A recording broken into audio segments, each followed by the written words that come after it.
Okay, so I need to let you guys know about the spiritual battle that took place last night.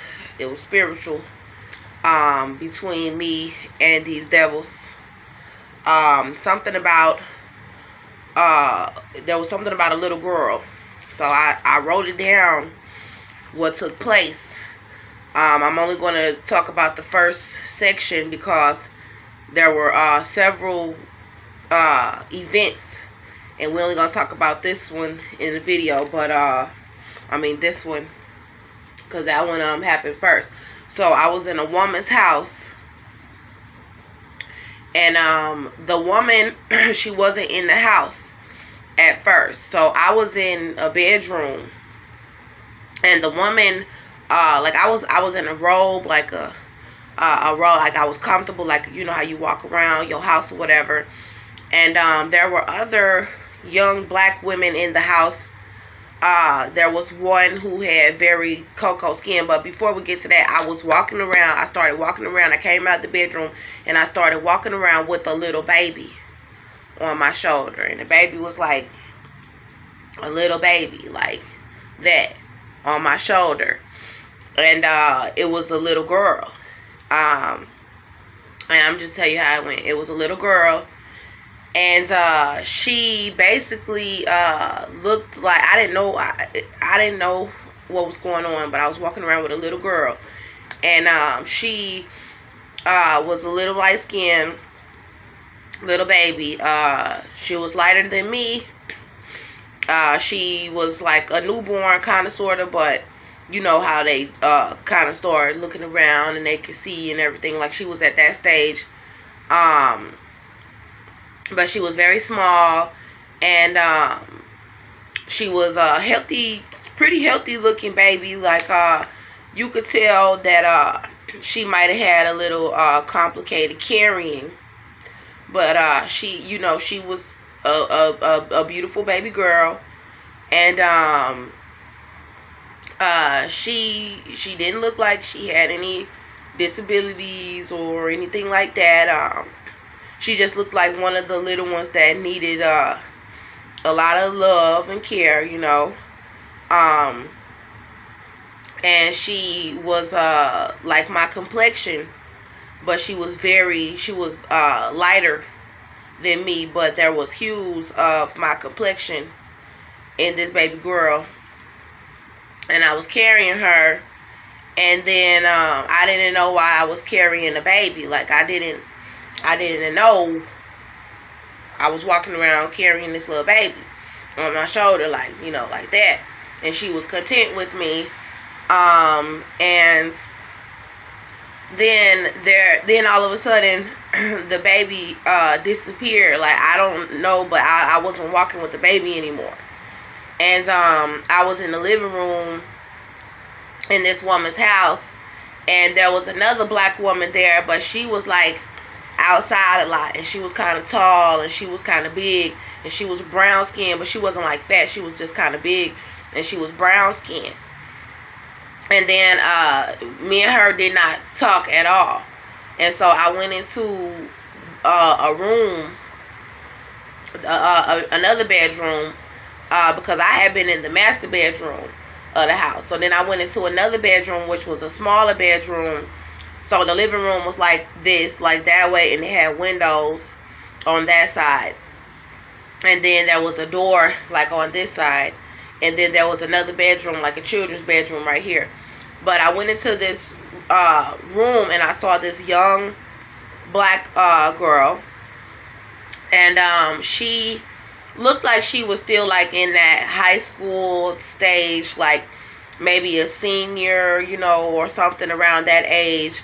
And she was brown skin, like a darker brown skin, not really dark, but darker than mine, like a milky, you know, really, really dark, milky complexion, but a little darker. And she was beautiful, like in the face, like, you know, when you see the young Ethiopian women, you know, she had a night, like It wasn't really defined, but it was like she was very beautiful, with model features, and she was smaller, like she was skinnier. She had than myself. She was skinny, and she had her hair going back into like a ponytail. It was like permed or relaxed, and she had like a little ponytail that was like that long, in the back. It was going straight back, and it looked like she might have had a headband on, and then she had those very beautiful features, and she had some headphones on, and she was singing. And there was another little girl in there, and then there ended up being like a twin bed in the bedroom at some point. But there was another little girl, and we didn't talk. But this girl that I had came into the bedroom to speak with, to find out information from her, she seemed like she was the oldest. And so I was like, all of a sudden she was holding this little baby that had been on my arm. And as I was walking into the bedroom, I said something about my daughter. And then I walked into the bedroom, and she was lying down on this side. So she was lying down on her left side, I believe, and she had the baby in front of her, and the baby was laying down with her. And I had asked her when I seen the little girl laying down with her, because I was standing over her in front of her bed. So she had a little twin bed, and I don't think she was in the other bed. I think the other girl was doing something in the room, but near them, and she was kind of like not the topic of discussion. So at the foot of her twin bed, I had stood right there, and I came walking into the bedroom, and then I walked to the corner right here, and it was like a little path between the two twin beds with the other little girl, and I didn't like come up on her, but I walked close enough like I could, and I just stood right there, and I looked at her, and she was lying down, so I was looking down at her, and I was like, I said, whose baby is that? I said, is that your baby? And she was like, no, it's not. And so I said, whose baby is that? She said, I don't know. And I said, good. And it was like the Holy Spirit was in me. It was like God was talking, like, because I didn't know why these words were being said from me so confidently, because in the physical world, I myself am being held in the dark about a lot of things concerning my own pregnancy. So, I'm going to just stay on what happened and not go deep off into that, because we all know what's going on. But, I said, it's like it wasn't me. It was like it was somebody else talking. Like it was, and I felt like it was the Holy Spirit as it was happening. And I said, so I might say he said, but I said, whose little girl is that? I was like, is that your little girl? She was like, no. I was like, whose little girl is that? Whose little girl is that? Whose baby is that? That's why I said, whose baby is that? And she said, I don't know. Like in the way she said it, oh my goodness, y'all, like it touched my heart, because she was young. Like she was like I said, like a teenager, but she seemed to have this very youthful aura about herself, like she was just still a child and somebody have her holding somebody else's baby. And I was like, whose baby is that? She was like, the way she lifted up, like, I don't know. And she was just, lying down with the little baby girl. And the baby girl seemed, content with her. But not like the way she was with me, though. It seemed like she was just, playing around with the baby or whatever. And so, and watching the baby for somebody else. And so I was like, so whose little baby is that? She was like, I don't know. But I was like, that's not your daughter. That's not your baby. And she was like, because I asked her again. I was like, so this is not your baby? And she was like, no. And she said, and when I asked her whose baby is it, she was like, I don't know. And so it was like a small little interrogation, like less than 1 minute of me asking this young girl, this young teenager, where did you get this baby? And she told the truth, that she did not know and that it was not her baby. And then I heard, like, it was like the Holy Spirit. It was like the Holy Spirit was taking over. And I was like, I'm glad that you told the truth. I was just coming to see if you was going to tell the truth, because that's my daughter. And this is why I feel like it was something else going on with God and the Holy Spirit, because I have not been told that I'm carrying a girl. I've heard witches say it was a girl, and I've seen boys and girls in like little pregnancy dreams and stuff, but this was different. So I was kind of like, in my spirit, man, I was like kind of scared, like, okay, how am I speaking so firmly that I know that's my daughter? And it was almost like the Holy Spirit, like something else is going on. And I'm gonna just tell it what happened. So I said, that's my daughter. And the little girl was still laying with the little baby girl was still laying with her. And I said, I just wanted to see. I was looking at her like this. I said, because I was standing up. And I was like, and I had turned this way by this point. So like, if I'm standing over there, I was like, I just wanted to see if you were gonna tell the truth, and you did. You know, that's why I came back to ask you, is this your daughter? To see if you were gonna tell me the truth. And I came to ask you, you know, and that was the main thing, you know, whose baby this is, and if you were gonna tell me the truth. You know, and when you told me that you did not know, you did the right thing. And when you told me that this was not your daughter, this was not your baby, you did the right thing. Because that's my daughter. And then I started asking her questions about her mother, because the girl had set up where she had been lying down with supposedly my baby. Watching my baby, and she had set up, and she was like, because I had asked her, I think, about the black girl that was here. I was like, so who have you with this baby? And she was like, her mama.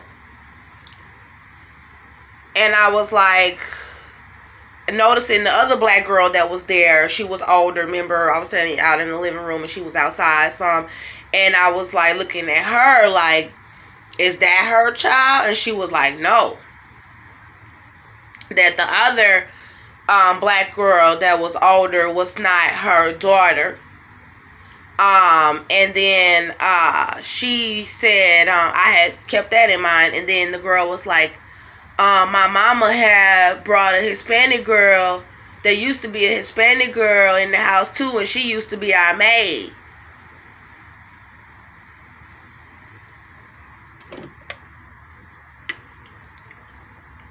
I don't drink soda a lot. But she was like, and she used to be our maid. And I was like, and I was in this woman's house too. And something about me spiritually in her house caused me to think about why I was there. And then I said to this young darker skin, woman, she was a teenager though, and I said to her, I said, yo mama, when I seen that she had my baby, I remember looking at my baby skin complexion, and she had like my tone, but it was very light. And that's what kind of had prompted me to say that's my daughter. And then there was something else inside of me that was saying that is my daughter. And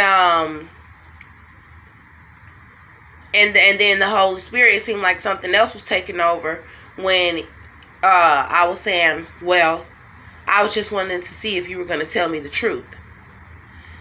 And so I asked her concerning, you know, the baby, and when she told me about the Hispanic girl, she said we used to have, the way she said we used to have, like you're possessing people in 2020, talking about we used to have a Hispanic girl in the house too. So now the child was kind of telling me more about what was going on. And she was like, we used to have a Hispanic girl in the house too, and she used to be our maid. And it just took me like, I was, and I'm like, and they got other people, babies up in here. I said, your mama must be rich. And it was a little small house, and something about this girl's bed had like a rail on it, like a hospital bed.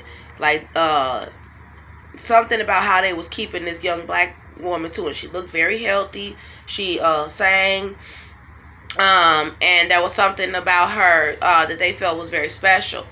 But the rail, like it was a hospital rail on one side, was kind of very suspicious, and I feel symbolic for something.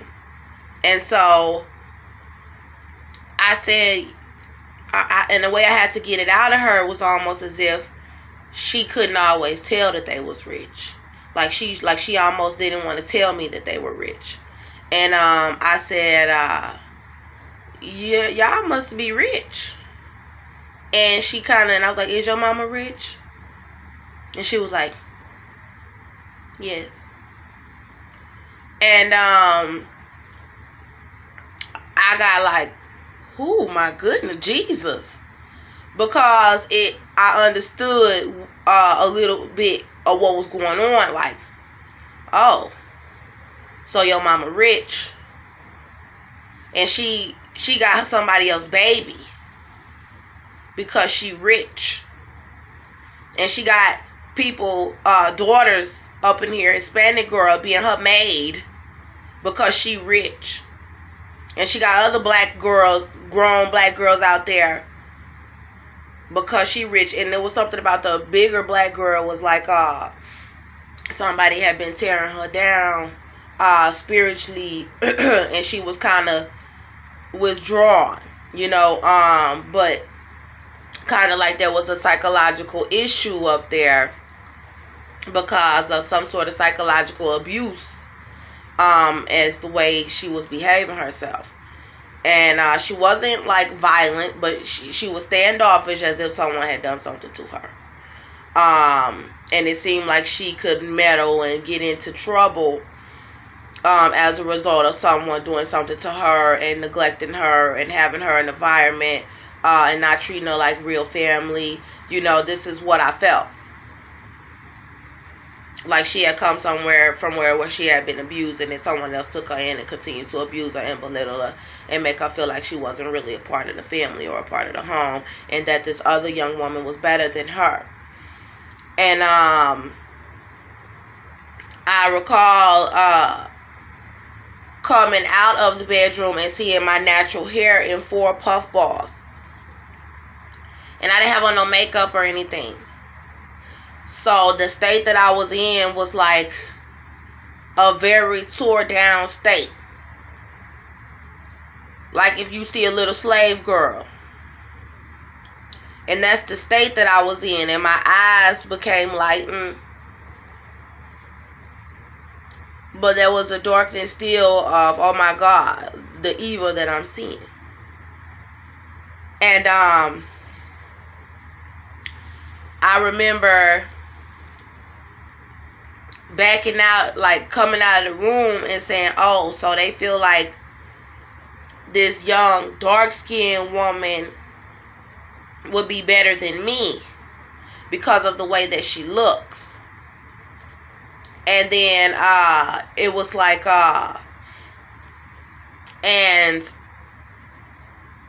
people don't feel like, people want her to succeed in the music industry because they feel she looked better.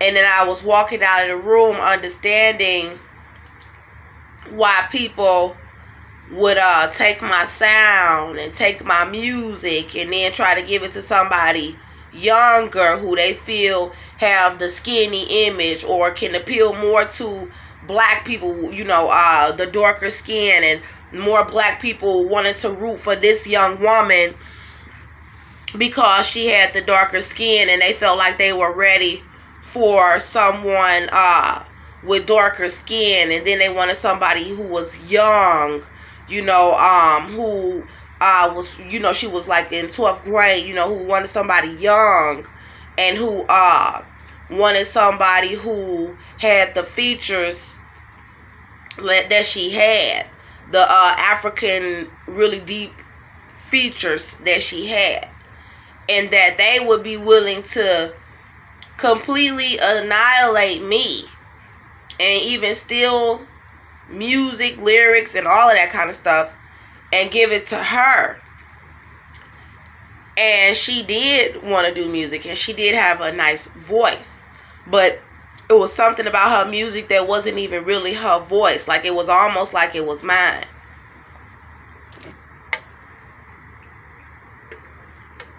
And it was almost like she was like lip singing when she was practicing her stuff. Like, I never really heard, like, it was like she could sing a little bit, like, but it was almost like the sound that was coming out of whatever she was listening to, it was almost like it was me, like my voice. Like, it was very similar to my sound. And so I was like, dang. And then I said, well, why am I started bagging up, like, and my eyes got lightened, and there was a darkness in my eyes, like, oh my God. Like, if you ever seen Storm off X-Men, my eyes kind of got like that.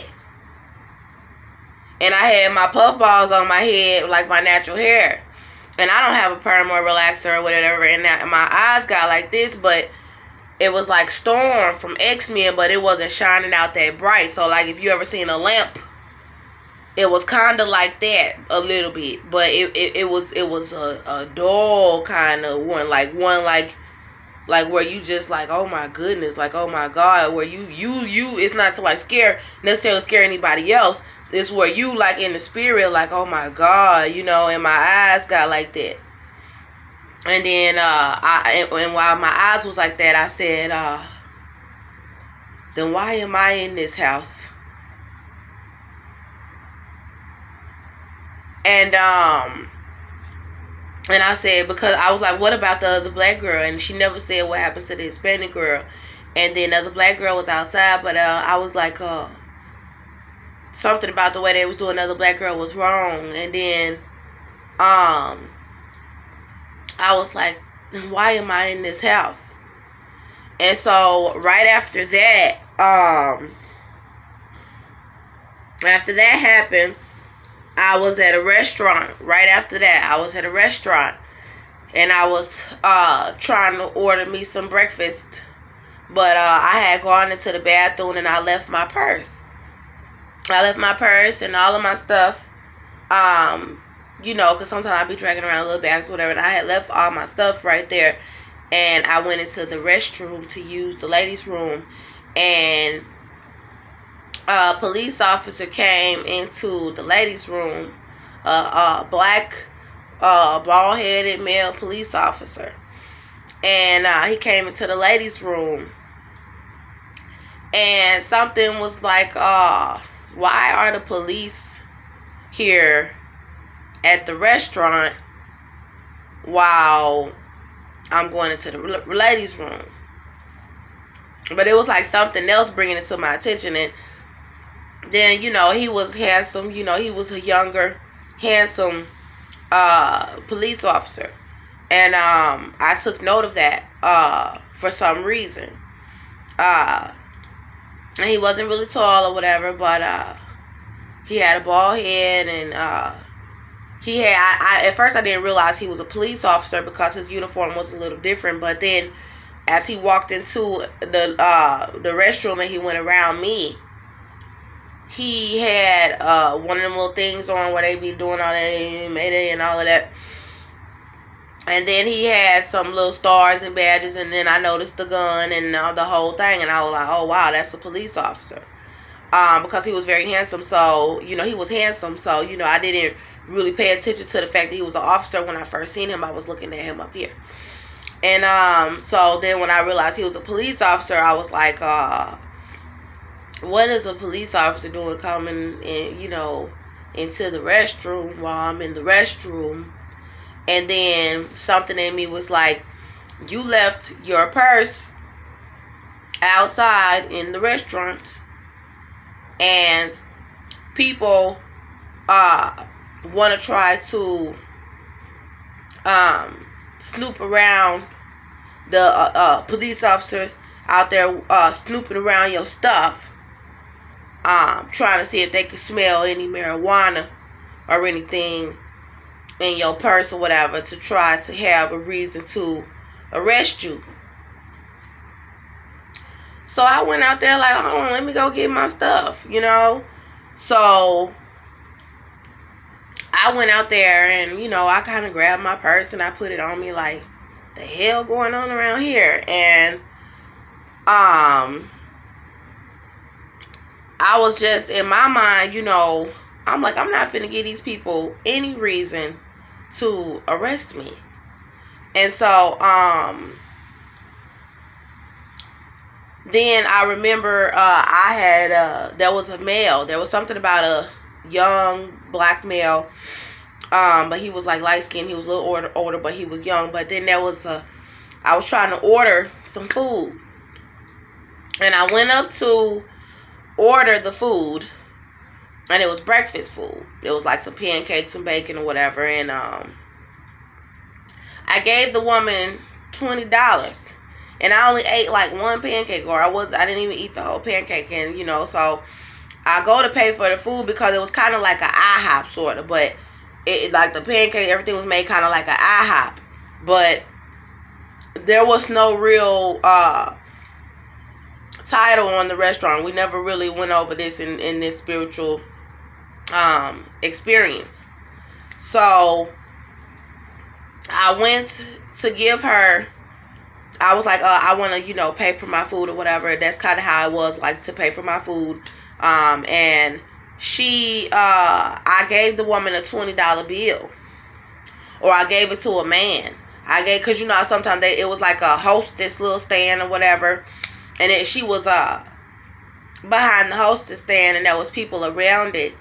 And I was like, you know, the way they were watching me, and I had my purse and I had my stuff, and you know how y'all know how I am, you know.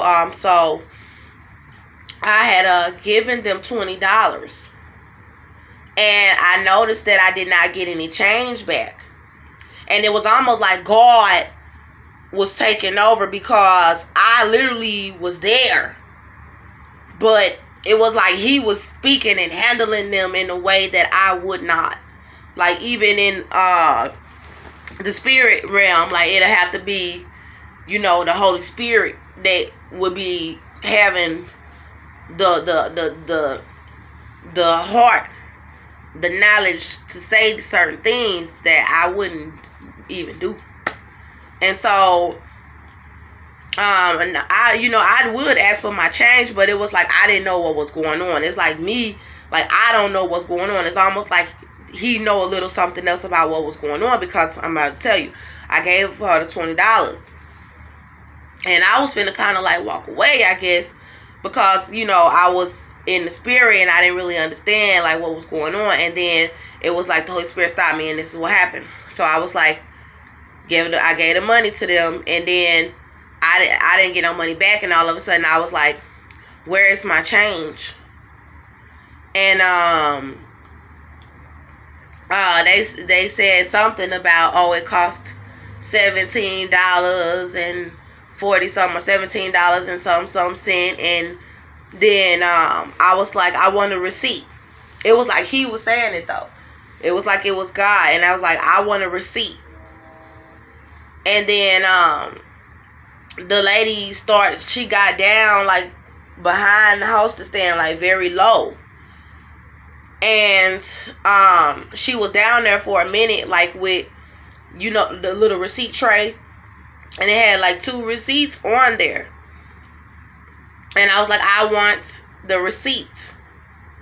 Because all I bought was some little pancakes and some bacon. And ain't no way it's costing $20 for that. And I want a receipt now.